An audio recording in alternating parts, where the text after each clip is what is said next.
جام کوثر بھر بھر کے پلانے والے، پل صراط سے گزرتے وقت ہم گنہگاروں کے لیے رب سلیم کی سزائیں لگانے والے، حضور احمد مجتبی جناب محمد رسول اللہ تبارک و تعالی صلی اللہ تعالی علیہ وعلی آلہ وسلم کی بارگاہ عظمہ میں درود پاک کا نذرانہ محبت پیش کریں۔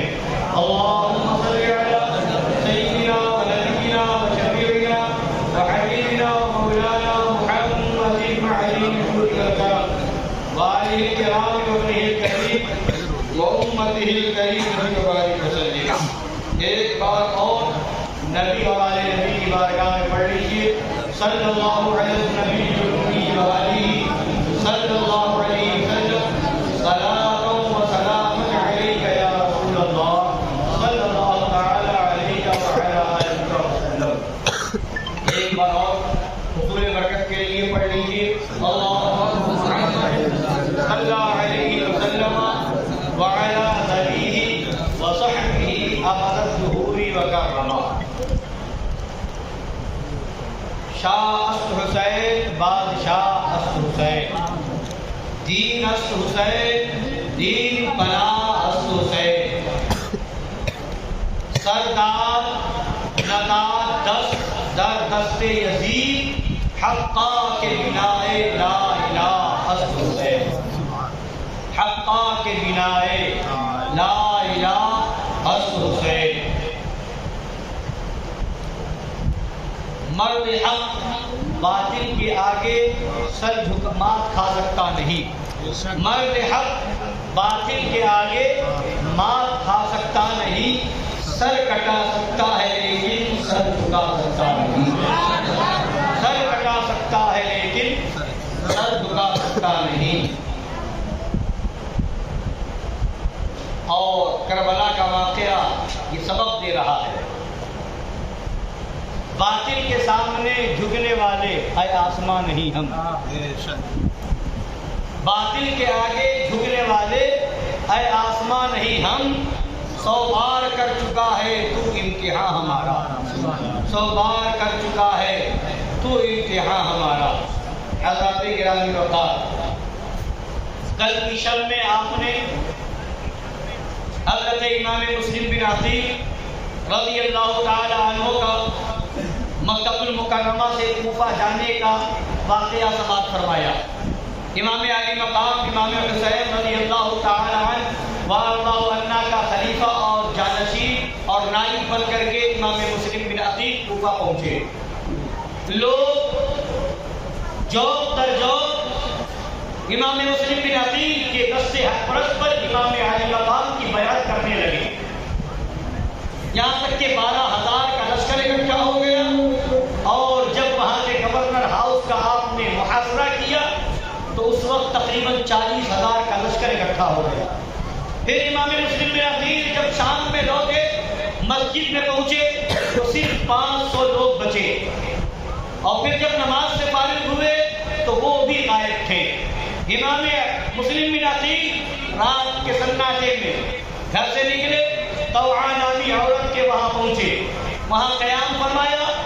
صبح میں طوعا کے لڑکے نے جو دنیا کا لالچی تھا، اس نے محمد بن اشعث کے لڑکے کو بتایا کہ امام مسلم بن عقیل میرے گھر میں قیام پذیر ہے۔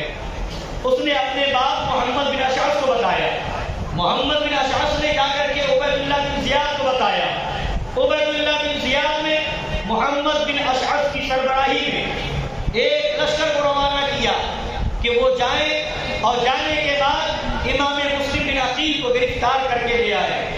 امام مسلم بن عقیل گھر کے اندر آرام فرما ہے، قیام پذیر ہے، باہر سے گھوڑوں کی ٹانگوں کی آوازیں آنے لگی، گھوڑوں کے دوڑنے کی آوازیں آنے لگی۔ امام مسلم بن عقیل سمجھ گئے کہ کسی طرح سے عبید اللہ بن زیاد کو خبر ہو گئی ہے، اور اس نے مجھے گرفتار کرنے کے لیے لشکر کو روانہ کر دیا ہے۔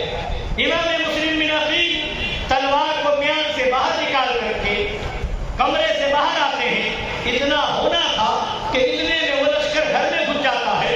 امام مسلم بن عقیل نے ڈٹ کر کے ان لشکریوں کا ان سپاہیوں کا مقابلہ کیا اور اس طرح سے وار کرتے چلے گئے کہ ان لوگوں کو گھر کے باہر نکال دیا، اور پھر باہر نکلنے کے بعد امام مسلم بن عقیل نے مقابلہ شروع کیا، کئی لوگوں کو وہیں پر مار کر کے ڈھیر کر دیا، جہنم پہنچا دیا، اور پھر وہ لوگ گھر کے اندر گھسے، امام مسلم بن عقیل پھر گھر میں آئے اور پھر آپ نے تلواریں چلائی اور سرکار مولا کائنات کی شجاعت و بہادری کا نمونہ بن کر کے ان کا مقابلہ کیا۔ پھر جب وہ بزدل لوگ اس طرح کے جنگ کے طریقے سے ہارنے لگے، وہ لوگ چھت پہ چڑھ گئے اور چھت پہ چڑھ کر کے آگ جلا کر کے برسانا شروع کیا، معاذ اللہ رب العالمین۔ پھر امام مسلم بن عقیل نے ان کا اور مقابلہ کیا، پھر لڑکا کے لڑتے لڑتے انہیں باہر کیا، پھر اس کے بعد لڑتے گئے اسی درمیان میں بکیر بن عمران نام کا ایک شخص تھا، اس کی تلوار لگی، حضرت امام مسلم بن عقیل کا اوپر کا ہونٹ زخمی ہو گیا اور کٹ گیا، ساتھ میں 2 دانت بھی شہید ہو گئے۔ اور اس طریقے سے لڑتے لڑتے جب آپ بالکل نڈھال ہو گئے، ایک دیوار کی آڑ میں ایک دیوار سے ٹیک لگا کر کے کھڑے ہو گئے، تو محمد بن اشعث نے کہا امان ہے امان ہے۔ حضرت امام مسلم بن عقیل فرماتے ہیں کیا میرے لیے امان ہے؟ کہا ہاں آپ کے لیے امان ہے۔ اور لوگوں نے بھی کہا، ان لوگوں نے دیکھ لیا کہ حیدری کچھار کا یہ شیر نصر جب تنہا ہے تو ان کی ہمت و جرأت اور ان کی بہادری کا یہ عالم ہے کہ یہ نہ جانے کتنوں کو مار کر کے گرا چکے ہیں، تو وہ دنیا کے لالچی کتے تھے، وہ زندگی جی کر کے دولت کمانا چاہتے تھے، وہ تو اس لیے مقابلے میں آئے تھے کہ ہم کسی طرح سے انہیں قید کر کے ہم انعام و اکرام کے حقدار بن جائے۔ بہرحال وہ لوگ، ان لوگوں نے کہا کہ آپ کے لیے امان ہے۔ ایک شخص تھا جس کا نام عمرو بن عبید اللہ سلمی ہے، اس نے کہا کہ ہم اس سے راضی نہیں ہیں۔ بہرحال حضرت امام مسلم بن عقیل رک گئے۔ پھر اس کے بعد آپ نے فرمایا کہ اگر تم لوگوں نے امان کی بات نہ کی ہوتی تو میں کبھی تم لوگوں کے حوالے اپنے آپ کو نہ کرتا اور میں اپنی تلوار کو نہ روکتا، مگر تم نے امان کی بات کی ہے۔ محمد بن اشعث نے کہا ہاں ہاں آپ کے لیے امان ہے۔ پھر اس کے بعد ایک خچر بلایا گیا، خچر لایا گیا، اس پر امام مسلم بن عقیل کو بٹھایا گیا، وہ لوگ لے کر کے آگے بڑھے۔ درمیان راستہ میں امام مسلم بن عقیل کی تلوار کو ان لوگوں نے کھینچ لیا۔ حضرت امام مسلم بن عقیل فرماتے ہیں تم نے امان دی ہے، اس کا کیا ہے؟ اب یہ تمہاری پہلی غداری ہے۔ تو اس نے کہا آپ فکر نہ کریں، امید رکھیں کہ آپ کو کوئی تکلیف نہ ہوگی، آپ کے لیے امان ہے۔ حضرت امام مسلم بن عقیل فرماتے ہیں ہاں صرف امید ہی امید ہے، بظاہر اب اس کا کوئی اور اس کے علاوہ کوئی راستہ نظر نہیں آتا ہے۔ امام مسلم بن عقیل کو لے کر کے گورنر ہاؤس کے قریب پہنچے، دروازے پر ٹھہرایا گیا اور محمد بن اشعث نے اجازت لے کر کے وہ اندر داخل ہوا۔ اندر جانے کے بعد اس نے پوری کیفیت بتائی، عبید اللہ بن زیاد کے سامنے پورا واقعہ بتایا کہ ہم نے کس طرح سے مسلم بن عقیل پر قابو پایا ہے اور انہیں گرفتار کر کے آئے ہیں، اور بتاتے ہوئے اس نے یہ بات بھی کہی کہ ہم نے انہیں امان دے دی ہے۔ اتنا سنا تو عبید اللہ بن زیاد برہم ہو گیا اور کہنے لگا ہم نے گرفتار کرنے کے لیے بھیجا تھا، امان دینے کے لیے نہیں بھیجا تھا، تم امان دینے والے کون ہوتے ہو؟ ہم نے صرف اتنی اجازت دی تھی کہ بس ان کو قید کر کے گرفتار کر کے لے آؤ، امان تم نے کیوں دی ہے؟ کس نے اجازت لے کر کے دی ہے؟ اتنا جب کہا تو وہ خاموش ہو گیا، ان کے پاس کوئی جواب نہ تھا۔ امام مسلم بن عقیل باہر ہے، دروازے کے باہر ہے، وہاں ایک ٹھنڈے پانی کا مٹکا بھرا رکھا ہوا تھا۔ حضرت امام مسلم بن عقیل لڑتے لڑتے پیاس لگ گئی تھی۔ امام مسلم بن عقیل نے اشارہ کیا، فرمایا کہ مجھے پانی پلا دو۔ وہیں پر مسلم بن عمرو بن مسلم باہلی تھا، اس نے کہا کہ آپ کو پانی کا ایک قطرہ بھی نہیں مل سکتا۔ حضرت امام مسلم بن عقیل خاموش ہو گئے۔ عمارہ بن عقبہ وہی موجود تھا، اس نے کہا اپنے غلام سے کہ نہیں پانی پلا دو۔ ایک پیالے میں پانی لے کر کے امام مسلم بن عقیل کی بارگاہ میں پیش کیا گیا۔ جیسے ہی پینے کے لیے انہوں نے لمحہ مبارکہ سے اس پیالے کو لگایا تو فوراً اوپر کے حصے سے خون جب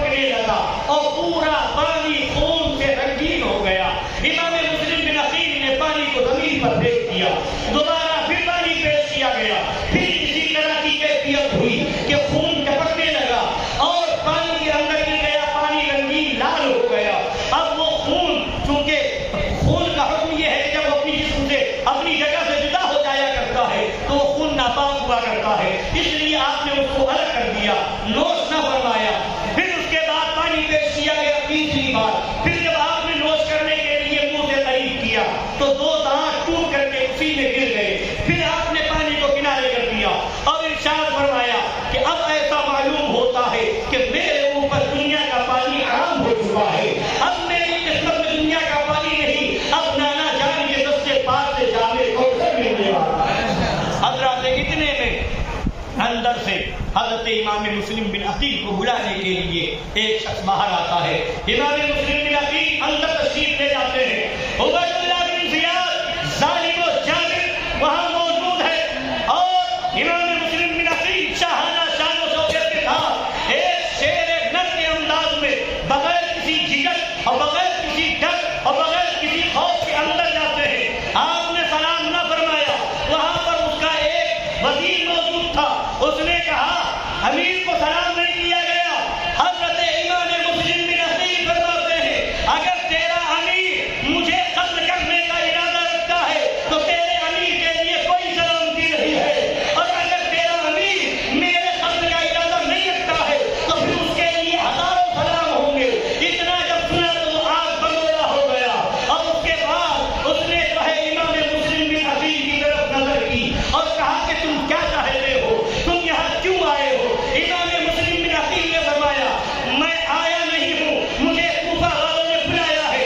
امام حسین کے پاس خطوط پہ خطوط روانہ کیے گئے، بھیجے گئے، انہوں نے امام علی مقام نے مجھے اپنا نائب اور خلیفہ بنا کر کے بھیجا ہے، میں اپنی مرضی سے نہیں آیا ہوں۔ تو اس کے بعد گفتگو ہونے لگی۔ امام مسلم بن عقیل فرماتے ہیں تمہارے باپ نے یہاں خون ریزیاں مچائی تھی اور تمہارے باپ نے یہاں پر لوگوں پر ظلم کیا تھا، اس لیے ان لوگوں نے عدل و انصاف کے لیے امام عالی مقام کو یاد کیا۔ میں تعلیم قرآن کی خاطر، عدل و انصاف کی خاطر ان لوگوں کے درمیان حاضر ہوا ہوں۔ اتنا جب کہا تو وہ اور آگ بگولا ہو گیا، اور عبید اللہ بن زیاد کہتا ہے اے بدکار انسان معاذ اللہ رب العالمین، جب تم مدینے میں شراب پیتے تھے تو تمہیں قرآن کی تعلیم یاد نہ آتی تھی، اور جب تم جھوٹ بولتے تھے قرآن کی تعلیم یاد نہ آئی۔ امام مسلم بن عقیل جلال میں آتے ہیں اور ارشاد فرماتے ہیں او نابکار جہنمی،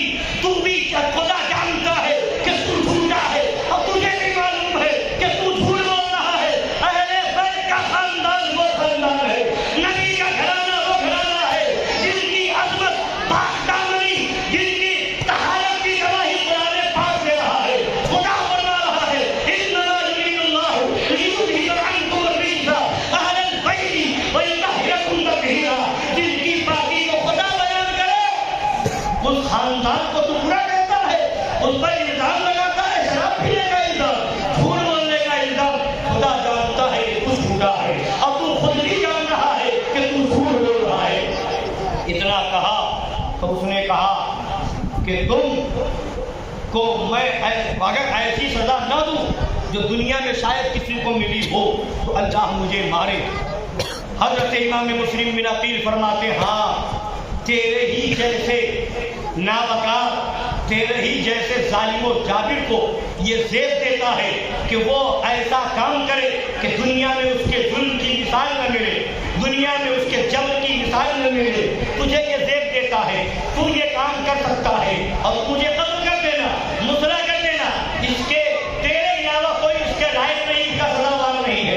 اتنا کہا، اب باتیں ہونے لگی۔ عبید اللہ بن زیاد نے اسی درمیان حضرت مولا کائنات شیر خدا امام علی مقام امام حسین شہید کربلا اور حضرت امام مسلم بن عقیل کے خاندان والوں کو گالی بکنا شروع کر دیا۔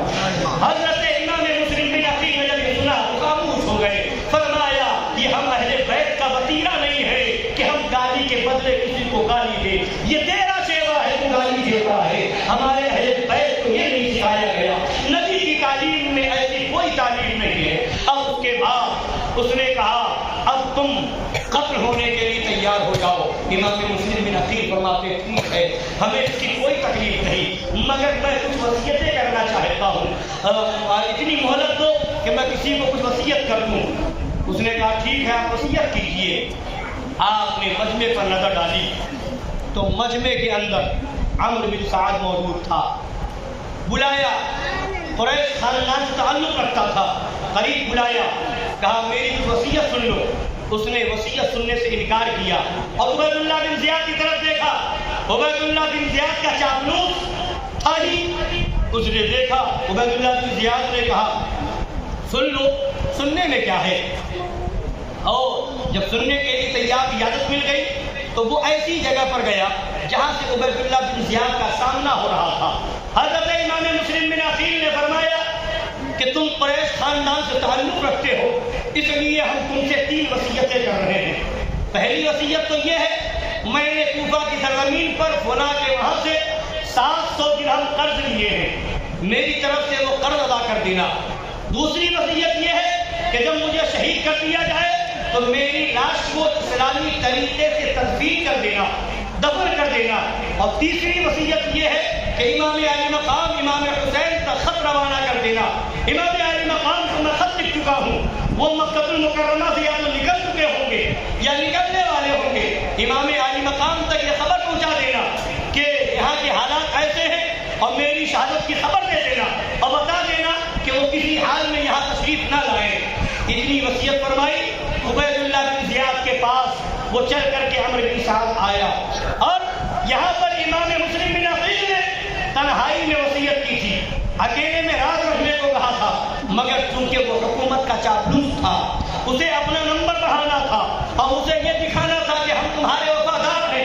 اسے دنیا کی دولت چاہیے تھی، اسے حکومت کی کرسی چاہیے تھی. وہ دنیا کی دولت کے چکر میں اندھا ہو چکا تھا. اس نے آ کر کے عبید اللہ بن زیاد کے سامنے ساری باتیں بیان کر دی کہ یہ وصیتیں کی گئی ہیں. اس عبید اللہ بن زیاد نے کہا کہ یہ 3 وصیتیں کی گئی ہیں. پہلی وصیت قرض کے تعلق سے تمہیں اختیار ہے، تم جو چاہو کرو، اس کے بارے میں کچھ نہیں کہتا. لیکن دوسری بات یعنی ان کے شہادت کے بعد ان کو دفن کرنے کی، تو ایک روایت میں یہ آیا کہ اس نے یہ کہا کہ ہمیں بس قتل کرنا ہے، باقی اس کے بعد لاش کے تعلق سے تمہیں اختیار ہے. اور ایک روایت میں یہ بھی آیا کہ اس نے کہا ہم ایسے شخص کی لاش کو بھی تمہارے حوالے نہیں کریں گے معاذ اللہ رب العالمین، ہڈیوں کو چکنا چور کر دیں گے، گوشت کو نچوا دیں گے معاذ اللہ رب العالمین. اس طرح سے ظلم و جبر کی داستان کہاں ملے گی. اور دعویٰ یہ ہے کہ ہم نماز پڑھنے والے ہیں. ان لوگوں نے بھی دعویٰ کیا تھا نماز پڑھنے کا، مسلمان ہونے کا دعویٰ تھا، نبی کا کلمہ پڑھنے کا دعویٰ تھا. آج دنیا میں ذرا سا کسی سے کوئی تعلق پیدا ہو جاتا ہے تو ایک انسانیت کے ناطے اس کے دل میں رہنا آتا ہے. مگر یہاں نبی سے رشتہ جوڑنے کی بات کر رہا ہے، کلمہ پڑھنے کا دعویٰ کر رہا ہے، نبی کا امتی ہونے کا دعویٰ کر رہا ہے، اور نبی کے گھرانے کے ساتھ یہ سلوک معاذ اللہ رب العالمین. معاذ اللہ اہل بیت پاک سے گستاخیاں، بے باکیاں، لعنت اللہ علیہم. دشمنان اہل بیت، دشمنی ان لوگوں نے کربلا کے میدان میں سن 61 ہجری میں کی تھی. 60 ہجری سے شروعات ذوالحجہ کے مہینے میں، 60 ہجری میں اور محرم کی 61 ہجری میں ان لوگوں نے ظلم کیا. آج 1400 سال کے قریب کا عرصہ گزر گیا، مگر اہل بیت کے دشمنوں پر لعنت بھیجی جا رہی ہے، ملامت کی جا رہی ہے اور اہل بیت کا لنگر چل رہا ہے. اہل بیت کے نام پر خون لنگر اٹھایا جا رہا ہے، محفلیں منعقد کی جا رہی ہے. یعنی بتا دیا گیا کہ جو اہل بیت کی دشمنی دل میں رکھتا ہے، قیامت تک لعنت اس پر بھیجی جاتی ہے.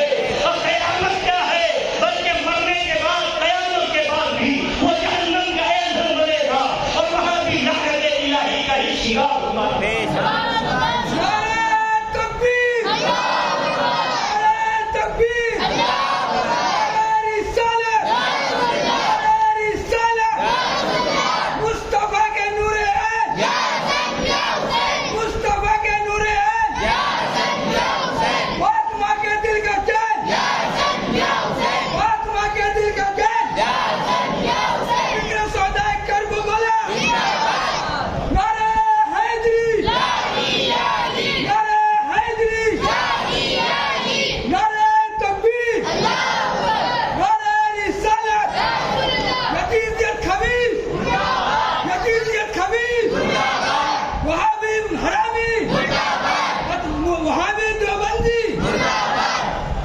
حضرت گرامی وقار، اب یہ باتیں ہوئی اور پھر اس کے بعد تیسری وصیت جو تھی امام عالی مقام کے پاس خط روانہ کرنے کی، تو اس پر بھی عبید اللہ بن زیاد نے کہا کہ اگر وہ ہماری طرف آتے ہیں تو ہم ان سے مطالبہ رکھیں گے، اور اگر وہ ہماری طرف نہیں آتے تو ہمارا ان سے کوئی مان لینا دینا نہیں۔ اس طریقے سے اس نے بیان دیا، اور اس کے بعد اس نے اسی شخص کو بلایا جس کی تلوار سے حضرت امام مسلم بن عقیل کے ہونٹ کٹ گئے تھے، اور وہی بکیر بن عمران اسدی آتا ہے، بلایا جاتا ہے، اور اس کے بعد عبید اللہ بن زیاد کہتا ہے لے جاؤ انہیں چھت کے اوپر اور انہیں قتل کر دو، اور ان کی لاش کو نیچے زمین پر گرا دو معاذ اللہ رب العالمین۔ وہ نابکار جہنمی امام مسلم بن عقیل کو لے کر کے چلتا ہے، امام مسلم بن عقیل کی آنکھوں میں آنسو آ گئے اور رونے لگے، تو کسی کہنے والے نے کہا اے امام مسلم بن عقیل کیا موت کے ڈر سے رو رہے ہو؟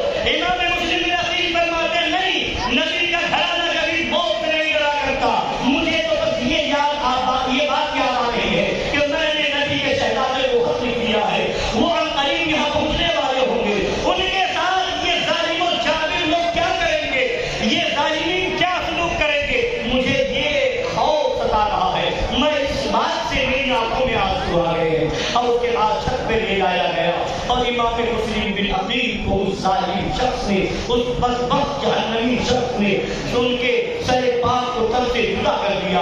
انا للہ و انا الیہ راجعون۔ امام مسلم بن عقیل کی شہادت ہو جاتی ہے، 3 ذی الحجہ کی تاریخ ہے، 60 ہجری ہے، امام مسلم بن عقیل کی شہادت ہوئی۔ ایک عجیب کیفیت، ایک عجیب ہنگامہ کوفہ کے اندر، خوف و دہشت کا عالم طاری ہو گیا، اور اس کے بعد امام مسلم بن عقیل کی شہادت کے بعد وہ ہانی بن عروہ جیل کے اندر موجود تھے، اب اس کے بعد انہیں بھی باہر نکالا گیا، اور نکالنے کے بعد عبید اللہ بن زیاد نے جب دیکھا اب یہاں کے لوگوں کے اوپر میرا خوف طاری ہو گیا ہے، یہ وہی ہانی بن عروہ ہے جن کے گھر پر سرکار امام مسلم بن عقیل نے قیام فرمایا تھا، اور جب اس کو معلوم ہوا عبید اللہ بن زیاد کو تو اس نے بلایا تھا اور قید کر دیا تھا، اور جب ان کی خبر پہنچی تھی تو ان کے خاندان کے لوگوں نے اس کا محاصرہ کر لیا تھا، قلعہ کو گھیر لیا تھا، انتقام کی صدا بلند کرنے لگے تھے،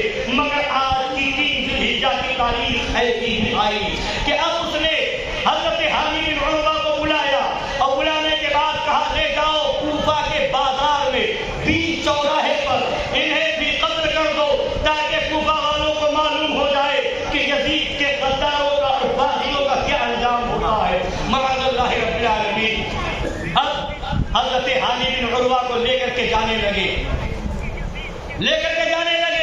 حضرت ہانی بن عروہ آواز دے رہے ہیں میرے خاندان کے لوگوں کہاں ہو، اے قبیلہ بنی مذہب کے لوگوں کہاں ہو، آؤ مجھے بچاؤ، دیکھو مجھے قتل کرنے کے لیے لے جا رہے ہیں، مگر کوئی آنے کو تیار نہیں، سب خوف اور دہشت کے مارے گھروں میں چھپے ہوئے ہیں، کوئی سامنے نہ آیا۔ حضرت ہانی بن عروہ کو لے جایا گیا، لے جا رہے ہیں، راستے میں آپ کو بار بار جلال آتا ہے، اور حضرت ہانی بن عروہ بار بار اپنے ان کو جو باندھا گیا تھا ہاتھوں کو جھٹکتے ہیں اور کہتے ہیں اگر کوئی لکڑی ہی مل جائے کہ میں اپنے آپ کو بچانے کی کوشش کروں، کوئی تلوار مل جائے میں اپنے آپ کو بچانے کی کوشش کروں، یا کسی اونٹ کی ہڈی ہی مل جائے میں اس سے اپنے آپ کو بچانے کی کوشش کروں، اور اس طرح جھٹک کر کے آپ نے اپنا ہاتھ چھڑا لیا، پھر ان ظالموں نے، ان یزیدیوں نے آپ کے ہاتھ کو پھر باندھ دیا، اور کوفہ کے بازار میں سرے عام آپ کو شہید کر دیا گیا۔ انا للہ و انا الیہ راجعون۔ ذرا سوچے تو صحیح، دیکھیے تو صحیح، کوفہ کا منظر کتنی جلدی پلٹتا ہوا نظر آیا۔ ابھی کچھ دن پہلے کی بات تھی، 1 ہفتے کا وقت بھی نہ گزرا ہوگا کہ حضرت ہانی بن عروہ کی قتل کی جب بات افواہ پھیلی تو لوگ تلوار لے کر کے آ گئے تھے، ہزاروں کی تعداد میں گورنر ہاؤس کو گھیر لیا تھا، اور ہفتہ بھر کے بعد کا یہ عالم ہے کہ آواز دے رہے ہیں کوئی آنے کو تیار نہیں ہے۔ یہ کوفہ کے لوگ اتنے بے وفا تھے، فوراً بدلتے ہوئے نظر آئے۔ امام مسلم بن عقیل کی بھی شہادت ہو گئی، حضرت ہانی بن عروہ کی بھی شہادت ہو گئی۔ انا للہ و انا الیہ راجعون۔ یہ حضرات جان شہادت کو فرما چکے ہیں، اور حضرت امام مسلم بن عقیل کے ساتھ 2 شہزادے آئے تھے۔ بڑے شہزادے کا نام حضرت محمد ہے اور دوسرے چھوٹے شہزادے کا نام حضرت ابراہیم ہے۔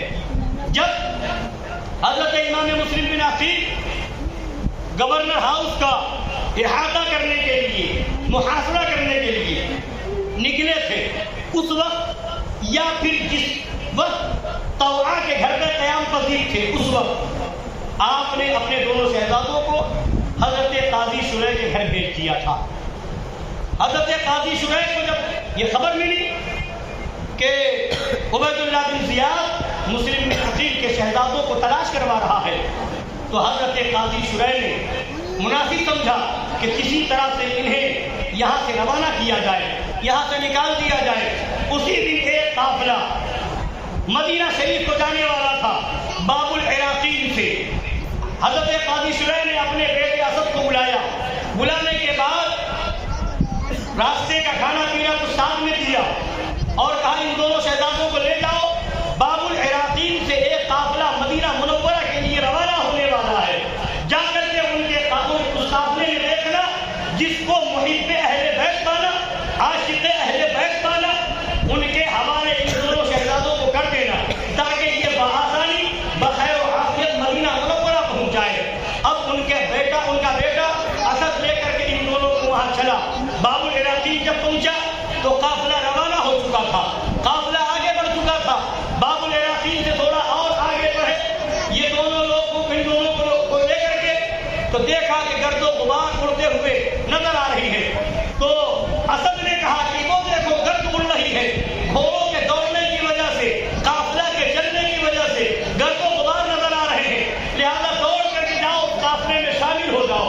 یہ کہہ کر کے ان کا لڑکا واپس آ گیا اور وہ دونوں ننھے شہزادے دوڑنے لگے، چلنے لگے، مگر وہ لوگ ابھی بچپنے کا عالم ہے، کتنا دوڑتے، کتنی تیز دوڑتے، دوڑ رہے تھے مگر دوڑتے دوڑتے تھک گئے، دوڑتے دوڑتے رک گئے۔ اب وہ جو گرد و غبار کے آثار دکھ رہے تھے وہ سب بھی دکھنا بند ہو گیا، اب کچھ نہیں دکھ رہا ہے۔ اب جائیں تو کدھر جائیں، ملے تو کس سے ملے، کس کے ساتھ سفر کریں، راستہ معلوم نہیں، کبھی اتنی دور کا سفر کیا نہیں، بچپن کبھی والد اور والدہ کا ساتھ چھوڑا نہیں، یہ اکیلے اور غریب الوطنی کا ساتھ کبھی پڑا نہیں۔ اللہ اکبر، ایسے عالم میں وہ دونوں حضرات اپنی غریب الوطنی کو یاد کر کے، اپنے والد گرامی کے ساتھ کو یاد کر کے، بچپنے کو یاد کر کے، گھر کے لاد و پیار کو یاد کر کے ایک دوسرے سے چمٹ کر کے رونے لگے، آنسو بہانے لگے۔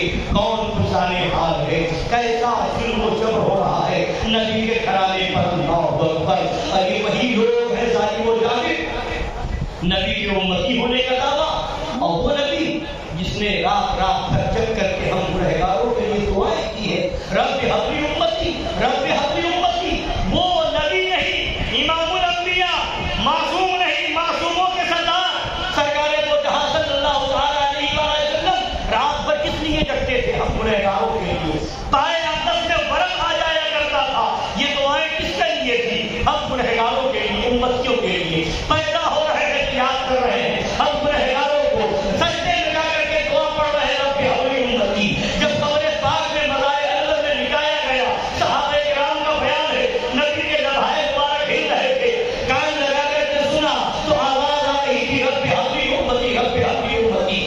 جس نبی نے ہمیں اتنا یاد کیا، ہمارے لیے رات رات بھر رو رہے ہیں، جس نبی جو نبی ہم گنہگاروں کو یاد کر کے ان کے پائے اقدس میں برف آ جایا کر رہا ہے، اس نبی کا خاندان اس طریقے سے پریشان ہو رہا ہے، اس طریقے سے ستایا جا رہا ہے، اس طریقے سے غریب الوطنی کا معاملہ ان کے ساتھ ہو رہا ہے۔ اللہ اکبر، دونوں شہزادے ہونے لگے۔ عبید اللہ بن زیاد نے اعلان کروا دیا تھا کہ جو بھی مسلم بن عقیل کے شہزادوں کو پکڑ کے لے آئے گا، گرفتار کر دے گا، اسے انعام و اکرام سے نوازا جائے گا۔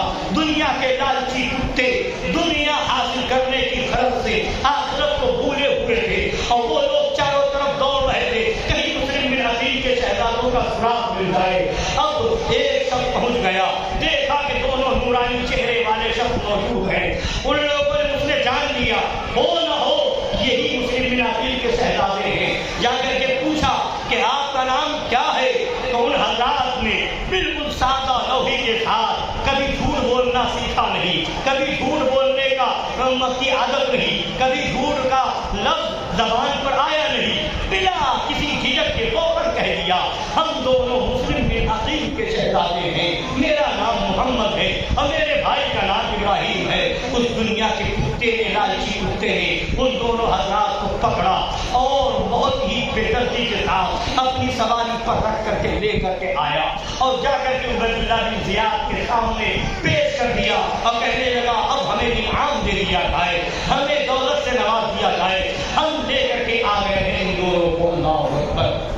اب اس خبیث نے ان دونوں شہزادوں کو جیل میں ڈال دیا، قید کے اندر بند کر دیا، جیل کی سلاخوں میں ڈال دیا، قید و بند کی صعوبت میں برداشت کرنے کے لیے چھوڑ دیا، اب جیل کے حوالے کر دیا گیا۔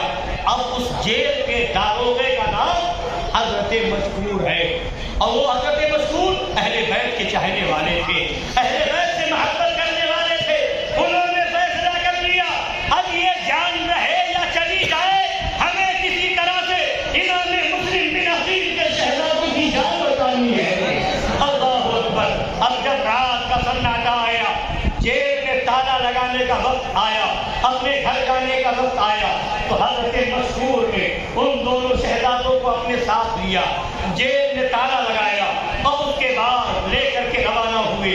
گھر پہنچے، دونوں شہزادوں کو خوب اچھی طرح سے ان کا منہ کھلایا، ان کا ہاتھ کھلایا، ان کے سامنے دسترخوان لگایا اور بہت دلاسا دے کر کے اطمینان و سکون کے ساتھ انہیں کھانا کھلایا، پانی پلایا، اور اس کے بعد رات ہی میں آپ کو معلوم تھا کہ صبح ہوتے ہی عبید اللہ بن زیاد کو خبر ہو جائے گی، وہ پوچھے گا، اس لیے رات ہی میں آپ نے اپنے بیٹے کو بلایا اور بلانے کے بعد کہا کہ لے جاؤ انہیں قادسیہ کے راستے پر لگا دو، اور اپنی ایک انگوٹھی نکالی اور نکالنے کے بعد دے دی اور کہا کہ قادسیہ کا گورنر میرا بھائی ہے، وہاں آپ پہنچ جائیں، پہنچنے کے بعد آپ انگوٹھی دکھائیں، وہ آپ کو بخیر و عافیت وہاں سے مدینہ طیبہ یا مکہ المکرمہ تک پہنچا دیں گے، میرا بھائی آپ کو پہنچا دے گا۔ اب یہ کہہ کر کے انہوں نے روانہ کیا۔ اب یہ دونوں شہزادے ادھر چلے اور دونوں شہزادے جب بڑھے، رات کا سناٹا تھا، رات کی تاریکی چھائی ہوئی تھی، اندھیرا تھا، راستہ سمجھ میں نہیں آ رہا تھا، دائیں چلنا ہے یا بائیں چلنا ہے۔ اللہ اکبر۔ وہ تو اب اس زمانے کا راستہ بھی نہیں تھا کہ بنا ہوا راستہ ہو، اس زمانے کا گھوڑوں اور اونٹوں سے سفر کرنے والا راستہ تھا۔ کس طریقہ یہاں پیدل چل رہے ہیں، کیسے وہ آگے بڑھ سکتے تھے، اور قسمت میں کچھ اور لکھا ہوا تھا۔ دونوں شہزادے چلتے رہے، تھک گئے، بیٹھ گئے، پھر چلے، تھک گئے، بیٹھ گئے۔ اب جب صبح کی سفیدی نمودار ہوئی تو کیا دیکھا کہ جہاں سے چلے تھے وہی موجود ہے۔ اب پھر وہی کل کی تاریخ یاد آ گئی کہ ایک ظالم آیا تھا، اس نے پکڑ لیا تھا اور جا کر کے عبید اللہ بن زیاد کے حوالے کر دیا تھا، جیل میں بند کر دیا گیا تھا۔ پھر اس بات کو یاد کر کے پھر رونے لگے اور ایک دوسرے سے گلے مل کر کے لپٹ کر کے رونے لگے۔ اب اس کے بعد جب صبح کی سفیدی نمودار ہوئی، رونے لگے، پھر خیال آیا کوئی آ کر کے کہیں ہمیں گرفتار نہ کر لے، اس لیے ان دونوں شہزادوں نے ایک ایسی جگہ تلاش کی جہاں چھپ جائیں، کوئی کسی کی نظر نہ پڑے۔ ایک درخت تھا، اس درخت میں کچھ جگہ تھی اور اس کی کھوپ میں جا کر کے بیٹھ گئے، اور اسی کے پاس میں ایک کنواں تھا۔ اب وہ دونوں حضرات چمٹ کر کے دونوں موجود ہیں، بیٹھے ہوئے ہیں۔ ایک لونڈی، ایک کنیز کنویں میں پانی بھرنے کے لیے آتی ہے، کنویں میں جب پانی بھرنے کے لیے ڈول ڈالنا چاہتی ہے تو کیا دیکھتی ہے؟ دو نورانی صورت نظر آ رہی ہے، دو جنتی پھول نظر آ رہے ہیں۔ خوبصورتی اور نورانیت کو دیکھ کر کے وہ رہ نہ سکی، اس نے فوراً ادھر ادھر دیکھا تو درخت کے پیچھے، درخت کی کھوپ میں دونوں شہزادے موجود تھے۔ فوراً وہاں آتی ہے، آنے کے بعد بات پوچھتی ہے، صبح صبح کے وقت اے دونوں شہزادے آپ لوگ کون ہیں؟ یہاں چھپ کر کے ڈرے ہوئے سہمے ہوئے کیوں بیٹھے ہوئے ہیں؟ آپ دونوں کون ہیں، کن کے بیٹے ہیں؟ جیسے ہی والد کی بات آئی، جیسے ہی پوچھا کس کے بیٹے ہیں، آپ کو جاری ہو گئے۔ کئی دن ہو گئے تھے والد کی زیارت نصیب نہ ہوئی تھی، کئی دن ہو گئے والد کا چہرے پاک نہ دیکھا تھا، والد کی یاد ستانے لگی، آنکھوں میں آنسو جاری ہو گئے اور رونے لگے۔ اتنے میں انہوں نے کہا کہ آپ کا چہرہ بتا رہا ہے کہ آپ نبی کے گھرانے سے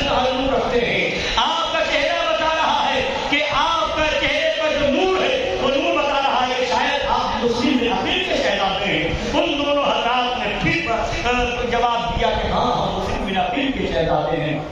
آنکھوں سے آنکھ ڈالی ہے۔ اب وہ لونڈی اور کنیز کہتی ہے کہ آپ گھبرائے نہیں، آپ روئے نہیں، ہم جس گھر کی کنیز ہیں، ہماری جو مالکن ہے وہ اہل بیت سے محبت کرنے والی ہے، اہل بیت سے عقیدت رکھنے والی ہے، آپ چلیں وہاں قیام کریں۔ ان کو لے کر کے وہ لونڈی چلی۔ اب جب وہاں اپنی مالکن سے جا کر کے بتایا کہ ہم آپ کے لیے جنتی جوانوں کے شہزادے کو لے کر کے آئے ہیں، تو اس نے جب دیکھا کہ اہل بیت کے گھرانے کے دو پھول ہمارے گھر میں ہیں، اس نے اپنی قسمت پر ناز کیا اور کہا آج تم میرے گھر میں تو دولت لے کر کے آئی ہو کہ اس دولت کی بنیاد پر دنیا کی ہر دولت قربان ہے، لہذا آج میری خوشی کا ٹھکانا نہیں، میرے گھر میں نبی کا شہزادہ آ گیا ہے، لہذا اس خوشی میں ایک میری کنیز ہے، میری لونڈی، ہم تمہیں آزاد کر رہے ہیں، جاؤ آج سے تم آزاد۔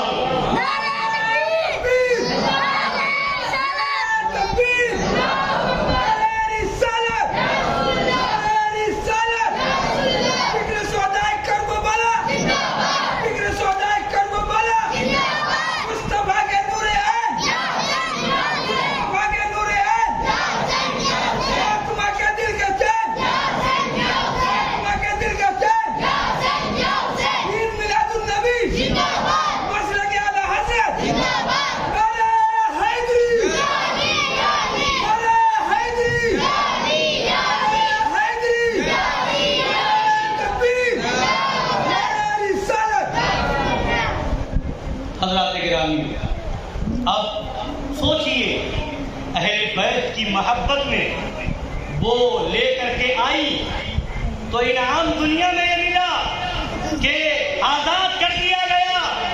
اے سنی مسلمانوں، اگر سچے دل سے اہل بیت سے محبت کرو گے، قسم خدا کی یہاں بھی آزاد رہو گے، وہاں بھی جہنم سے آزاد رہو گے۔ شرط یہ ہے اہل بیت سے محبت کرو اور دشمنان اہل بیت کو بتا دو،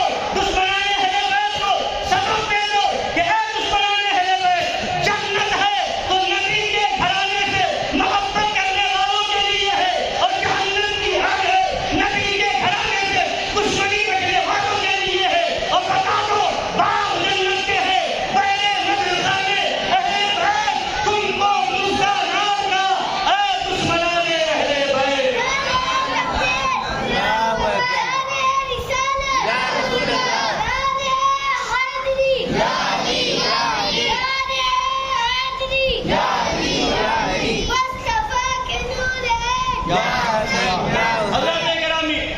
تو انہوں نے محبت کی، وہ دنیا میں آزادی ملی، ہم محبت کریں گے تو انشاءاللہ قیامت میں آزادی ملی۔ اب انہوں نے اس خاتون نے بڑے پیار سے محبت سے ان کے قدم پاک کو دھویا، چہرے پاک کو دھویا اور گھر میں دسترخوان لگایا، بہت ہی ادب کے ساتھ اپنے گھر میں حجرے میں سلا دیا اور اطمینان دلایا کہ آپ گھبرائے نہیں، یہ آپ ہی کے نانا جان کا صدقہ ہے، یہ کائنات یہ ہماری ملکیت نہیں، یہ سب آپ کے نانا جان کی ملکیت ہے، یہ سب آپ کے گھر کا صدقہ ہے، یہ آپ ہی کا مکان ہے۔ اللہ اکبر۔ اب وہ دونوں حضرات رہے گھر کے اندر، کھایا پیا اور آرام فرمایا، ہوتے ہوتے شام ہو گئی۔ اب رات کا بھی کھانا کھلایا، ایک حجرے میں آرام سے لٹا دیا۔ اب وہ عورت جس نے یہ سب کام کیا، اسی عورت کا شوہر جس کا نام حارث تھا، وہ دنیا کا لالچی کتا تھا، وہ دنیا کے چکر میں ادھر ادھر گھوم رہا تھا۔ عبید اللہ بن زیاد نے یہ اعلان کروا، عبید اللہ بن زیاد کو صبح خبر ہو گئی کہ جیل میں بند کیا تھا، اور حضرت مسعود لے گئے، اور لے جانے کے بعد انہیں آزاد کر کہیں روانہ کر دیا۔ اب اس کے بعد اس نے ادھر یہ معاملہ ہوا، ادھر عبید اللہ بن زیاد نے حضرت مسعود کو بلایا، بلانے کے بعد کہا تم نے ان دونوں شہزادوں کو کیا کیا؟ تو کہا میں نے انہیں لے جا کر کے قادسیہ کے لیے روانہ کر دیا ہے، جیل سے آزاد کر دیا ہے۔ تو کہا تمہیں ڈر نہیں لگا کہ میں تمہارے ساتھ کیا سلوک کروں گا؟ حضرت مشکور جواب دیتے ہیں، اے عبید اللہ بن زیاد سن، جو خدا سے ڈرتا ہے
فدا، نہ بس ایک جان دو جہاں فدا، ارے دو جہاں سے بھی نہیں جی بھرا، کروں کیا کرو جہاں حضرات گرامی۔ پھر اس کے بعد اس عبید اللہ بن زیاد بدبخت نے کہا کہ لے جاؤ، حضرت مشہور کے بارے میں کہا لے جاؤ انہیں اتنے کوڑے مارو، اتنے کوڑے مارو کہ ان کی روح ان کے جسم سے نکل جائے۔ اب جلاد لے کر کے وہاں کوڑے برسانے شروع کیے۔ جیسے ہی پہلا کوڑا حضرت مشہور کے جسم پاک پر پڑا، حضرت مشہور کی زبان سے منہ سے آواز آتی ہے بسم اللہ الرحمن الرحیم۔ پھر جیسے ہی دوسرا کوڑا پڑا تو حضرت مشہور فرماتے اے اللہ مجھے صبر عطا کر۔ پھر تیسرا کوڑا پڑا، حضرت مشہور عرض کرتے مولا مجھے بخش دے۔ چوتھا کوڑا پڑا تو حضرت مشہور کی زبان سے الفاظ ادا ہوتے ہیں اے مولا تیرے محبوب کے گھرانے کی محبت میں یہ کوڑے کھا رہا ہوں، اسے تو قبول فرما لے۔ اور پھر جیسے ہی پانچواں کوڑا پڑا تو حضرت مشہور کی زبان سے یہ الفاظ نکلے اے مولا مجھے اپنے رسول اور اپنے رسول کے اہل بیت تک پہنچا دے۔ اتنا زبان سے نکلا کہ آنکھ بند ہو گئی، روح قبض سے انسوری سے پرواز کر گئی، شہید ہو گئے اہل بیت کے اوپر۔ حضرات گرامی یہ حضرت مشہور ہے اہل بیت کی محبت میں کوڑے کھا رہے ہیں تو اس کا آغاز بسم اللہ الرحمن الرحیم سے کر رہے ہیں، صبر و استقامت کے پہاڑ بنے ہوئے ہیں۔ یہ ہے اہل بیت کی محبت، یہ ہے اہل بیت سے محبت، اور یہ ہے اہل بیت کی محبت میں قائم رہنا، یہ ہے نبی سے سچی محبت۔ صرف امام حسین کے نام پر کھچڑا بنا لینے اور لنگر کر دینے کا نام حسینیت نہیں ہے۔ جب وقت آئے کوڑا بھی کھا لے، وقت آئے تو برداشت کرے۔ آج تو چند باتیں بیان کی جائے کہ آج کے یزیدیوں وہابیوں دیوبندیوں سے دور ہو جاؤ، رشتہ ناتا ختم کر لو، تو کچھ لوگ دائیں اور بائیں دیکھتے ہیں یہ کیسے ہوگا، محلے میں کیسے رہیں گے، خاندان میں کیسے رہیں گے، جیئیں گے کیسے۔ ارے جینا سیکھنا ہے تو یزیدیوں سے نہیں حسینیوں سے سیکھو۔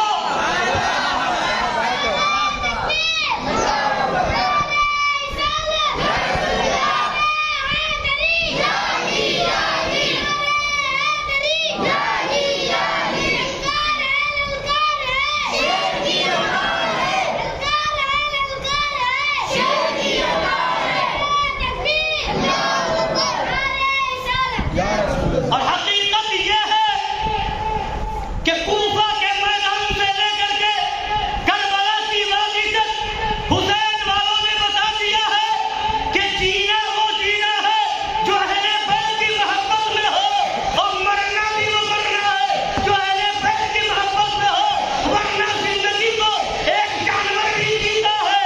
دنیا کا کھانا کھا کر کے، بریانی کھا کر کے، ہڈی کھا کر کے، گوشت کھا کر کے ایک کتا بھی زندگی جی لیتا ہے۔ اے دنیا والوں اگر جینا ہے تو اس انداز میں جیو، جب تک جیو حسینی بن کر کے جیو، اور اگر دانا پانی بند ہو جائے تو ایسی موت کو گوارا کر لو کہ اس موت پر ہزاروں زندگی رش کرنے لگے، ہزاروں زندگی قربان ہو جائے، اور جب ایسی موت مرو گے تو وہ موت نہیں ہوگی، قرآن کہے گا لا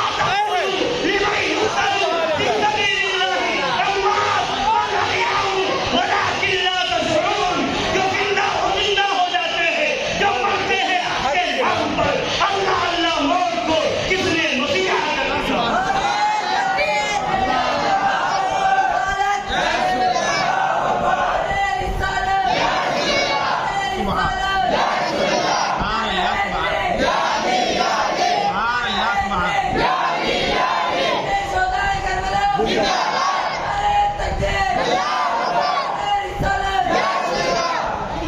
ادھر اہل بیت کی محبت میں حضرت مشہور جامع شہادت نوش کر رہے ہیں، ادھر دنیا کا لالچی کتا وہ حارث بدبخت رات میں اپنے گھر پہنچتا ہے اور دیکھتا ہے اپنی بیوی کو کہ بار بار ایک مکان کی طرف توجہ لگی ہوئی ہے،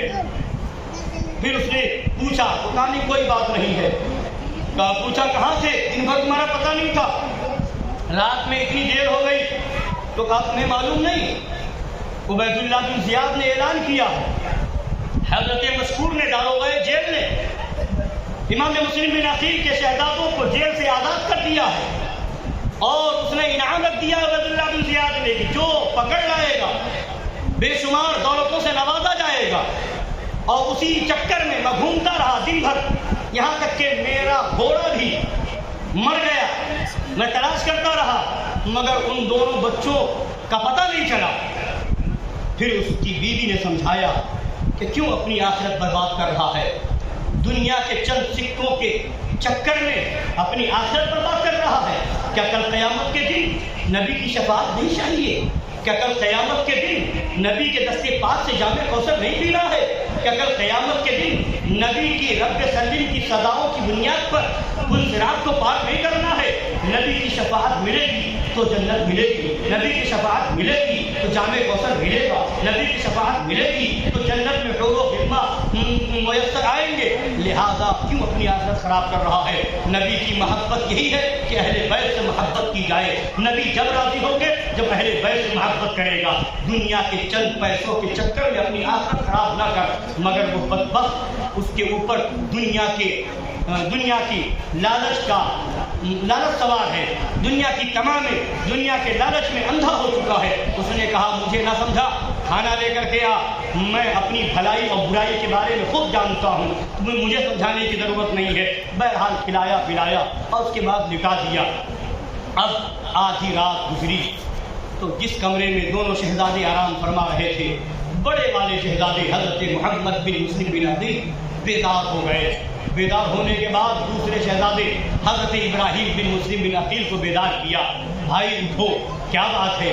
کہا ابھی میری آنکھ لگی ہوئی تھی, میں سو رہا تھا, میں نے کیا دیکھا کہ نبی پاک صلی اللہ تعالی علیہ وآلہ وسلم ہیں, حضرت مولائے کائنات شیر خدا فاتح خیبر ہیں, اور حضرت خاتون جنت فاطمہ الزہرا رضی اللہ تعالی عنہا ہیں, اور حضرت امام حسن مجتبیٰ رضی اللہ تعالی عنہ ہیں. اپنی کے ساتھ ہمارے والد گرامی مسلم بن عقیل ہیں, جنت کی سیر کر رہے ہیں. اور جب نبی پاک صلی اللہ علیہ وآلہ وسلم نے پوچھا اے مسلم بن عقیل تم آ گئے اور دونوں شہزادے کہاں ہیں, محمد و ابراہیم کہاں ہے؟ تو والد گرامی نے فرمایا کہ وہ دونوں عنقریب آنے والے ہیں, ہم سے ملاقات کرنے والے ہیں. اتنا کہنے کے بعد انہوں نے کہا کہ لگتا ہے کہ مجھے اس خواب کے ذریعے سے یہ خبر دی گئی ہے کہ ہمارے والد شہید ہو گئے ہیں, اور ہمیں بھی عنقریب شہادت کا جام پینا ہے. اتنا جب سنا تو چھوٹے بھائی حضرت ابراہیم بھی عرض کرتے ہیں کہ ہاں بڑے بھائی, ہم نے بھی یہی خواب دیکھا ہے, ہم نے بھی خواب میں یہی سارا منظر دیکھا ہے. اب دونوں بھائی اس انجام کو یاد کر کے کہ کل صبح کیا ہوگا, دونوں بھائی گلے سے گلے مل کر کے رونے لگتے ہیں. جب رونے کی آواز باہر نکلی تو اس خبیث کی نیند کھل گئی, وہ بیدار ہو گیا. اس کا نام حارث ہے. اٹھنے کے بعد اپنی بیوی کو جگاتا ہے, کہتا ہے یہ رونے کی آواز کہاں سے آ رہی ہے؟ تو بیوی نے بات بڑھانے کے لیے کہا کہ ہو سکتا ہے کہیں اڑوس پڑوس سے کسی بچے کی رونے کی آواز ہو. کہا نہیں, یہ آواز ہمارے گھر سے دوسرے کمرے سے آ رہی ہے. اب اس کے بعد اس کو روکا نہیں, تمہارے دماغ میں ایسا کچھ بھر گیا ہے, ایسا کچھ نہیں ہے. مگر وہ بدبخت مانا نہیں, اور رات میں اٹھا اور ادھر آگے بڑھا کر دیکھا کہ دو شہزادے آرام کر رہے ہیں. پوچھا کہ تم دونوں کون ہو؟ اب وہ دونوں شہزادے صبح سے یہ سمجھے ہوئے تھے یہ تو ہمارے اہل بیت کے محبین کا گھر ہے, ہم سے محبت کرنے والوں کا گھر ہے. صبح بھی کھلایا پلایا, رات میں بھی کھلایا پلایا, ادب و احترام کے ساتھ نکایا. تو وہ تو بالکل بے خوف و خطر تھے. انہوں نے فوراً کہہ دیا ہم مسلم بن عقیل کے شہزادے. اتنا سننا تھا کہ وہ بدبخت ازلی خبیث نہ ہو جا آگے بڑھتا ہے, اور بڑی بے دردی کے ساتھ ان دونوں حضرات کے دل کے پاک کو پکڑ کر کے کھینچتا ہے اور کہتا ہے تم میں دن بھر تمہارے چکر میں گھومتا رہا, میرا گھوڑا بھی مر گیا اور تم میرے گھر میں ہی آرام کر رہے ہو. اللہ کو پیچھے سے اس کی بیوی آئی اور پکڑ کر کے کہا کہ کیا کر رہے ہو, کیا کر رہے ہو, اپنی آخرت برباد نہ کرو, ان شہزادوں کا ادب و احترام کرو. مگر اس بدبخت خبیث نے ایک لات مار کر کے اپنی بیوی کو بھی پیچھے دھکیل دیا, اور اس کے بعد دونوں شہزادوں کے دل پہ پاک کو پکڑ کر کے آپس میں باندھ دیا اور اس کے بعد ان کو رسی سے کچھ باندھ دیا اور کہا کہ رات بھر جتنا کرو صبح تمہیں انجام تک پہنچا دیا جائے گا۔ استغفر اللہ ربی من کل ذنب واتوب الیہ۔ اب اس کے بعد وہ دونوں شہزادے اسی طریقے سے رات میں تڑپتے رہے، روتے رہے، بلکتے رہے، اللہ اکبر۔ اس کے بعد جب صبح ہوئی اس خبیث ناہنجار حارث نے دونوں شہزادوں کو اٹھایا، خچر بلایا اور بلانے کے بعد ان دونوں شہزادوں کو اس طریقے سے اس پر رکھا جیسے کوئی سامان رکھا جاتا ہے، بڑی بے دردی کے ساتھ۔ پھر بیوی آ گئی، پھر بیوی نے ہاتھ پیر جوڑے اور کہا کہ ایسا مت کرو، اپنی آخرت تباہ نہ کرو، اپنی آخرت برباد نہ کرو، سوچو کیا کر رہے ہو تم، ذرا ٹھنڈے دل سے سوچو اس کے ساتھ سلوک کر رہے ہو، کیا تمہیں جام کوثر نہیں پینا ہے؟ کیا تمہیں نبی کی شفاعت نہیں چاہیے؟ کیا تمہیں کل قیامت کے دن ان کے نانا کا اپنا چہرہ نہیں دکھانا ہے؟ مگر وہ خبیث سننے کو تیار ہوئی، مار کر کے دھکا دے کر کے اس کو بھگا دیا، پھر لے کر کے آگے پہنچا، نہر فرات کے قریب دونوں شہزادوں کو لے کر کے گیا، پیچھے سے دوڑتی ہوئی وہ عورت پھر آ گئی اس کی بیوی، اور پھر آ کر کے اس نے کہا کہ اب بھی وقت ہے، اٹھ جا، اب بھی وقت ہے، اپنی آخرت برباد نہ کر۔ مگر اس نے ایک تلوار سے اس کو بھی مارا اور تلوار کے ایک طرف سے اس کو مارا، وہیں پہ گر گئی، اور اس کے بعد اس نے تلوار اٹھائی اور اس کے بعد کہا کہ اب تم دونوں تیار ہو جاؤ، اپنی قتل کے لیے تیار ہو جاؤ، اپنی آخری لمحات کے لیے تیار ہو جاؤ۔ اتنا جب سنا تو بڑے بھائی آگے بڑھتے ہیں اور کہتے ہیں پہلے قتل کرنا ہے تو پہلے مجھے قتل کرو، میں اپنے سامنے اپنے چھوٹے بھائی کو قتل ہوتے ہوئے نہیں دیکھ سکتا۔ چھوٹے بھائی نے آگے بڑھ کر کے کہا نہیں، ایسا نہیں ہوگا، میں کس آنکھ سے دیکھوں گا اپنے سامنے کہ میرا بھائی بڑا بھائی شہید ہو رہا ہے۔ اللہ اکبر، دونوں کی آنکھوں میں آنسو ہے، بلک بلک کر کے رو رہے ہیں۔ ذرا سا بھی شرم و حیا اور غیرت نہ آئی ان خبیثوں کو، اس خبیث کو ذرا سا بھی نہ سوچا کہ کس کے ساتھ یہ سلوک کر رہا ہے۔ وہ نبی کا گھرانہ، وہ نبی جو دنیا کے لیے رحمت بن کر کے آئے، وہ نبی کہ اللہ فرماتا ہے وما کان اللہ لیعذبہم وانت فیہم، اے معلوم جب تک آپ ہیں ہم ان پر عذاب نہیں بھیجیں گے۔ جس نبی کے صدقے میں عذاب سے چھٹکارا، جو نبی رحمت للعالمین بن کے آئے، ان کے گھر والوں کے ساتھ، ان کے گھر کے نازلوں کے ساتھ، پیارے بچوں کے ساتھ یہ سلوک، اور وہ بھی تلوار نکالی جا رہی ہے۔ ذرا سا رحم اور ذرا سا کوئی بھی شفقت نہ آئی اس کے دل میں، اس نے تلوار کھینچ لی۔ جب دیکھا کہ دونوں بھائیوں کا اصرار ہے، وہ کہہ رہے ہیں پہلے مجھے قتل کرو، وہ کہہ رہے ہیں پہلے مجھے قتل کرو، وہ خبیث کہتا ہے دونوں ایک ساتھ بیٹھ جاؤ اور ایسی تلوار ماروں گا کہ دونوں ایک ساتھ شہید ہو جاؤ۔ پھر اس کے بعد دونوں شہزادے ایک ساتھ تھے، اس مرغوب جہنمی کتے نے ایسا وار کیا کہ دونوں حضرات کے ننھے ننھے سر تن سے جدا ہو گئے۔ انا للہ و انا الیہ راجعون۔ کیسا ظلم ہو رہا ہے اس نبی کے گھرانے پر، جو نبی دنیا کو عدل و انصاف کا سبق پڑھانے آئے تھے۔ وہ نبی جب تشریف لائے تو لوگ زندہ بچی کو درگور کیا کرتے تھے، نبی نے بچایا اور بچی کی عظمت بتائی نبی نے، لوگوں کی جان کی حفاظت کی نبی نے۔ اس نبی کے گھرانے کے ساتھ آج یہ سلوک ہو رہا ہے۔ ایسے ظالم و جابر لوگ ہیں، مگر یہ صرف دنیا کی دولت کا نشہ ہے، صرف دنیا کی دولت کا نشہ ہے۔ جو دنیا کی دولت کے نشے میں چور ہو جاتا ہے پھر دین سمجھ میں نہیں آتا ہے۔ اس لیے سنیو، اے حسین پاک کے ماننے والوں، دنیا کماؤ مگر دنیا کی محبت کو اتنا زیادہ اہمیت نہ دو کہ تمہارا دین خطرے میں پڑ جائے۔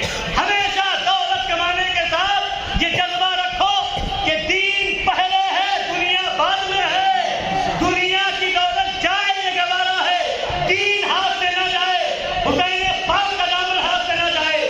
دنیا کی دولت بہت بری چیز ہے، یہ دنیا کی دولت کی لالچ بہت بری چیز ہے۔ اس لیے اس خبیث نے یہ کام کیا اور وہ دونوں حضرات شہید ہو گئے۔ ان کے جسم پاک کو اٹھا کر کے بڑی بے دردی سے نہر فرات کے اندر ڈال دیتا ہے اور دونوں سروں کو لے کر کے توبڑے میں رکھ کر کے عبید اللہ بن زیاد کے وہاں پہنچ جاتا ہے۔ عبید اللہ بن زیاد نے کہا یہ کیا ہے؟ تو وہ خبیث حارث کہتا ہے کہ یہ آپ کے دشمن کا سر ہے، آپ کے لیے تحفہ لے کر کے آیا ہوں۔ تو وہ عبید اللہ بن زیاد پوچھتا ہے یہ کون سے دشمن کا سر لے کر کے آئے ہو؟ تو کہا مسلم بن عقیل نقیل کے شہزادوں کا سر ہے۔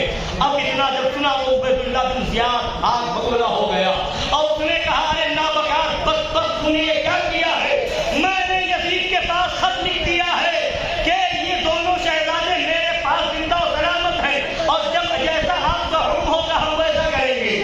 آپ اگر کہیں گے تو ہم دونوں کو ایسے ہی آپ کے پاس بھیج دیں گے اور اگر آپ کہیں گے تو سر کاٹ کر کے ہم آپ کے پاس بھیجیں گے۔ اگر یزید نے زندہ طلب کر لیا تو پھر میں کیا کروں گا؟ تو نے ایسا کام کیوں کیا؟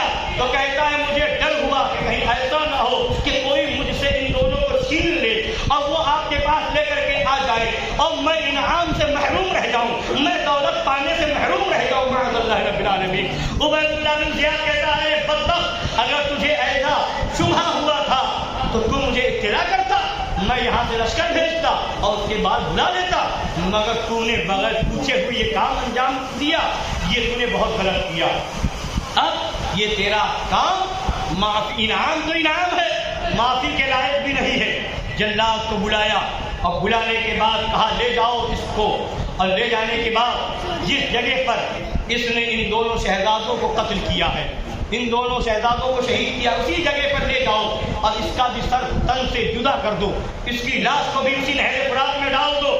اب وہ جلاد لے کر کے چلا اور اس خبیث بدبخت کو لے جا کر کے وہیں پر مارا اور اس کی لاش کو اسی نہر فرات میں ڈال دیتا ہے۔ تو یہ ہوا امام مسلم بن عقیل کے شہزادے یعنی نبی کے اہل بیت کے ساتھ غلط سلوک کا انجام، کہ دنیا کے چکر میں گیا تھا کہ دولت مل جائے گی، ثروت مل جائے گی، انعام و اکرام سے نواز دیا جائے گا، مگر کیا ہوا؟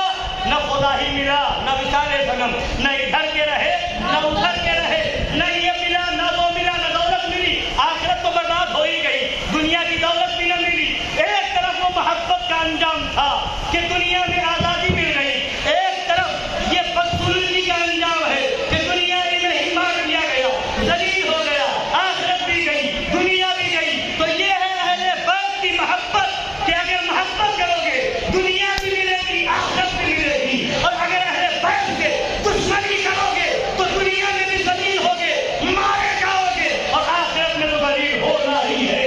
آخرت میں سرخروئی چاہتے ہو، کل قیامت کے دن نبی کی شفاعت چاہتے ہو، جامع کوثر چاہتے ہو، جنت میں حور و غلمان چاہتے ہو، جنت کی نعمتوں سے اپنے آپ کو محفوظ کرنا چاہتے ہو، تو اس کے لیے راستہ یہ ہے کہ اہل بیت کی محبت کو دل سے لگا لو اور دن رات یہ کہو اے دل وزیر دامن سلطان اولیاء یا علی حسین ابن علی جان اولیاء، یعنی حسین ابن علی جان اولیاء۔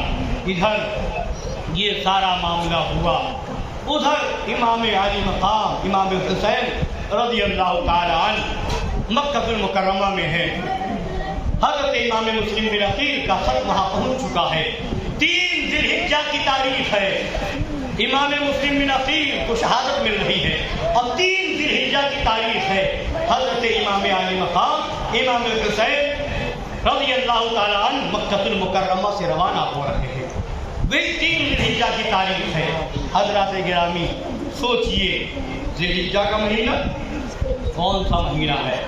ذی الحجہ کا مہینہ یہ وہ مہینہ ہے کہ ساری دنیا سے لوگ مکہ المکرمہ کی طرف جاتے ہیں۔ ذی الحجہ کے مہینے میں حج ہوتا ہے، لوگ حج کرنے کے لیے مکہ آ رہے ہیں۔ امام علی مقام اسی ذی الحجہ کی 3 تاریخ کو مکہ المکرمہ سے روانہ ہو رہے ہیں، صحابہ کرام آ رہے ہیں اور روک رہے ہیں، حضرت ابو سعید خدری روک رہے ہیں، حضرت ابو واقد لیثی آ رہے ہیں، حضرت عبداللہ ابن عباس ہیں، حضرت عبداللہ ابن عمر ہیں، سارے صحابہ آ رہے ہیں۔ اے امام علی مقام یہ آپ کیا کر رہے ہیں؟ حج کا موقع ہے، آپ مکہ سے روانہ ہو رہے ہیں۔ اے امام علی مقام آپ کوفہ جا رہے ہیں، کوفہ والوں کا بھروسہ کر رہے ہیں۔ امام علی مقام نے فرمایا میں نے اپنا نائب بنا کر کے مسلم بن عقیل کو بھیجا تھا، انہوں نے وہاں کے حالات بھیجے ہیں، وہاں کے حالات بالکل درست ہیں، لہذا اب میرے پاس کوئی عذر نہیں ہے، مجھے جانے دیا جائے۔ یہ صحابہ کرام کی جماعت عرض کرتی حضور آپ ہرگز یہ قدم نہ اٹھائیں، یہ کوفہ والے یقیناً بھروسے کے لائق نہیں، آپ کے والد کے ساتھ انہوں نے غداری کی، آپ کے بھائی امام حسن کے ساتھ انہوں نے بے وفائی کی، آپ ہرگز تشریف نہ لے جائیں، مکہ المکرمہ میں رہیں۔ امام عالی مقام ہے، کسی کی بات سننے کو تیار نہیں۔ امام عالی مقام فرماتے ہیں میں نے اپنے والد گرامی حضرت مولا کائنات شیر خدا رضی اللہ تعالی عنہ سے ایک روایت سنی، حدیث پاک سنی کہ فرمایا کہ مکہ المکرمہ کی حرمت کو ایک میڈھا کے ذریعے سے برباد کیا جائے گا، بیکار کیا جائے گا، لہذا میں نہیں چاہتا کہ وہ میڈھا میں بنوں، میرے ذریعے سے اس کی حرمت پامال ہو، تو لہذا میں یہاں سے نکل جانا چاہتا ہوں۔ پھر حضرت عبداللہ بن زبیر آتے ہیں، عرض کرتے ہیں حضور آپ ہرگز نہ جائیں، آپ کہیں باہر نہ نکلے، آپ حرم پاک کے اندر رہیں، مسجد حرام میں رہیں، آپ اگر اجازت دیں تو آپ کے لیے میں لشکر اکٹھا کروں، آپ کے لیے میں لوگوں کو تیار کروں کہ کوئی اگر آپ کے اوپر حملہ کرے گا تو ہم سب مل کر کے ڈٹ کر کے مقابلہ کریں گے، کوئی کسی طرح کی تکلیف اور اذیت نہ ہونے دیں گے۔ امام عالی مقام امام حسین جواب دیتے ہیں کہ مجھے وہ موت جو مسجد حرام سے باہر، جس میں مسجد حرام کی حرمت پامال نہ ہو، ایسی موت آئے یہ گوارا ہے، اور ایسا معاملہ ہو کہ میرے ذریعے سے مسجد حرام کی حرمت پامال ہو، یہ مجھے گوارا نہیں ہے، اس لیے میں ہرگز رکنے والا نہیں۔ اللہ اکبر، سب کے سب عرض کر رہے ہیں، مگر امام عالی مقام ہے جو کسی کی بات سننے کو تیار نہیں۔ 3 ذی الحجہ کی تاریخ ہے، امام عالی مقام اپنے گھر والوں کو اور موالی و خدام کو تیار کرتے ہیں، اور اس کے بعد 82 نفوس قدسیہ کے ساتھ مکہ المکرمہ سے روانہ ہوتے ہیں۔ 3 ذی الحجہ کی تاریخ ہے، دنیا والے مکہ آ رہے ہیں، امام عالی مقام مکہ المکرمہ سے روانہ ہو رہے ہیں۔ ماجرا کیا ہے؟ اے امام عالی مقام تھوڑے دن اور رک جاتے، حج کر لیتے، خانہ کعبہ کا طواف ہو جاتا، حجر اسود کا بوسہ ہو جاتا، مقام ابراہیم پر نماز ہوتی، صفا مروہ کی سعی ہوتی، حج جیسی سعادت ملتی۔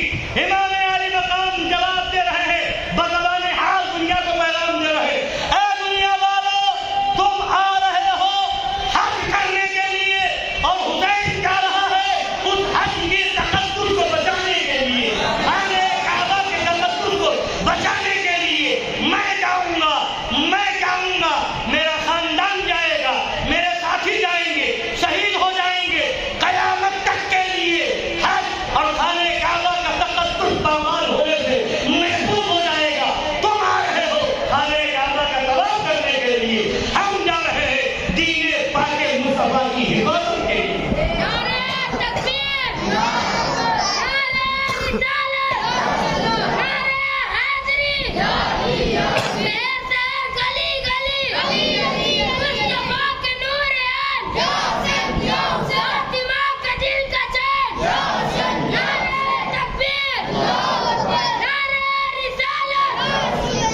بہرحال امام عالی مقام کو روکا گیا، آپ رکنے کو تیار نہ ہوئے، بہت محنت سماجت کی گئی مگر آپ رکنے کو تیار نہ ہوئے، بڑھتے چلے گئے، نکلے مکہ المکرمہ سے اور کوفہ کی طرف روانہ ہو گئے امام عالی مقام، اور اس کے بعد لوگ پیچھے سے آئے روکنے کے لیے۔ ایک مقام پر، مقام صفا پر فرزدق نامی شاعر سے ملاقات ہوئی، امام عالی مقام نے پوچھا، وہ فرزدق شاعر حج کے لیے آ رہے تھے، پوچھا امام عالی مقام سے، فرزدق شاعر نے، آئے امام حج کا موقع ہے، پوری دنیا سے لوگ خانہ کعبہ کی طرف جا رہے ہیں، آپ یہاں سے کہیں اور جا رہے ہیں، کہاں کا ارادہ ہے؟ امام عالی مقام نے فرمایا کوفہ والوں کے خطوط آئے ہوئے، میں نے اپنا نائب بنا کر کے امام مسلم بن عقیل کو بھیجا تھا، انہوں نے بھی وہاں کے حالات بتائے ہیں، میں وہاں جا رہا ہوں۔ فرزدق شاعر نے کہا، اے امام وہاں والوں کا دل آپ کی طرف ہے مگر ان کی تلواریں بنی امیہ کی طرف ہیں، آپ ہرگز نہ جائیں، انہیں بدلتے ہوئے ٹائم نہیں لگتا، لہذا آپ سے عرض یہ ہے کہ آپ وہاں کا ارادہ تب کر دیں۔ مگر امام عالی مقام ہے کہ آگے بڑھتے جا رہے ہیں، آگے بڑھتے جا رہے ہیں، یہاں تک کہ حضرت عبداللہ بن جعفر تیار نے، یعنی حضرت امام عالی مقام کے بہنوئی ہوتے ہیں، انہوں نے اپنے دونوں شہزادے عون و محمد رضی اللہ تعالیٰ عنہما کو بھیجا کہ جاؤ اپنے مامو جان کو روکو، مکہ شریف سے نکل چکے تھے اور انہیں مجبور کرو کہ کسی طرح سے وہ واپس آئیں۔ حضرات عون و محمد تشریف لے گئے، والد گرامی کا خط دکھایا، امام عالی مقام کو واپس آنے کے لیے کہا، مگر امام عالی مقام ہے جو واپس آنے کو تیار نہیں۔ اور ادھر حضرت عبداللہ بن جعفر نے اپنے شہزادوں سے فرما دیا تھا کہ اگر وہ واپس آ جائیں تو ٹھیک ہے، اور اگر واپس تشریف نہ لائیں تو تم لوگ بھی اپنے ماموں جان کے ساتھ ساتھ رہنا، اور جب وقت آئے تو اپنی جان بھی قربان کر دینا، مگر ماموں جان کا ساتھ نہ چھوڑنا۔ حضرات گرامی، پھر عمرو بن سعید نے، جو حاکم مکہ ہے، عمرو بن سعید نے ایک لشکر کو بھیجا کہ جاؤ امام عالی مقام کو روکو اور واپس آ جائے۔ ابھی مکہ شریف سے کچھ دور پہ ہی تھے کہ وہ حاکم مکہ کا بھیجا ہوا لشکر آیا اور روکنے کی کوشش کی۔ امام عالی مقام ماننے کو تیار نہیں، وہ لوگ روک رہے ہیں، یہاں تک کہ دونوں میں کچھ لڑائی بھی ہو گئی، کچھ دیر آمنا سامنا بھی، مقابلہ بھی ہو گیا، مگر جب دیکھا کہ وہ ان لوگوں نے کہ کسی طرح سے ماننے کو تیار نہیں، تو وہ لوگ واپس آ گئے۔ امام عالی مقام آگے بڑھتے چلے گئے۔ پھر اس کے بعد حضرت عبداللہ بن جعفر طیار حاکم مکہ کے پاس گئے اور جانے کے بعد امان نامہ لکھوایا اور ساتھ میں ان کے حاکم مکہ کے بھائی یحییٰ بن سعید کو ساتھ میں لیا اور کہا کہ ساتھ میں چلیے۔ ساتھ میں آئے، پھر امام عالی مقام سے ملاقات کی، راستے میں ملاقات ہوئی اور امان نامہ دکھایا۔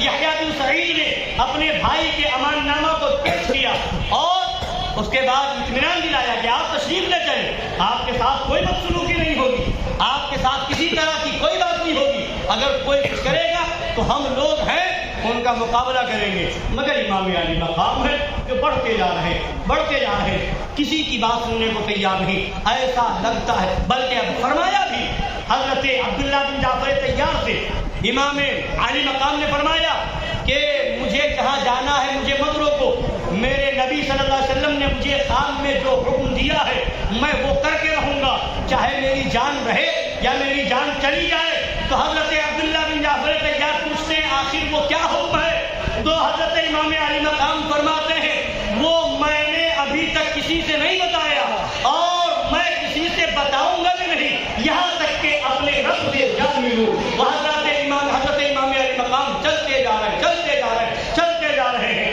امام عالی مقام کا سفر شروع ہو چکا ہے۔ 3 ذی الحجہ کی تاریخ میں امام عالی مقام بڑھتے جا رہے ہیں، کسی کے روکنے پر رکنے کا نام نہیں ہے۔ گویا کہ امام عالی مقام کو ان کی شہادت کھینچے لے جا رہی تھی۔ امام عالی مقام کو معلوم تھا میری شہادت کا وقت آ گیا ہے۔ امام عالی مقام نے فرما دیا تھا اگر میں مکہ میں رک بھی گیا تو یہ ظالم وہاں پہنچ جائیں گے اور میرے ساتھ بدسلوکی کریں گے اور مکہ کی حرمت کو، حرم پاک کی حرمت کو پامال کریں گے، اس کے تقدس کو پامال کریں گے۔ میں نہیں چاہتا کہ اس حرم پاک کی عظمت کے ساتھ، حرمت کے ساتھ کھلواڑ کیا جائے، اس لیے امام عالی مقام حج سے پہلے وہاں سے روانہ ہو چکے ہیں۔ اللہ تبارک و تعالیٰ ان کے فیضان سے مالا مال فرمائے۔ پھر انشاءاللہ تبارک و تعالیٰ اس کے آگے کا معاملہ کل کی تقریر میں آپ سماعت فرمائیں گے۔ السلام علیکم۔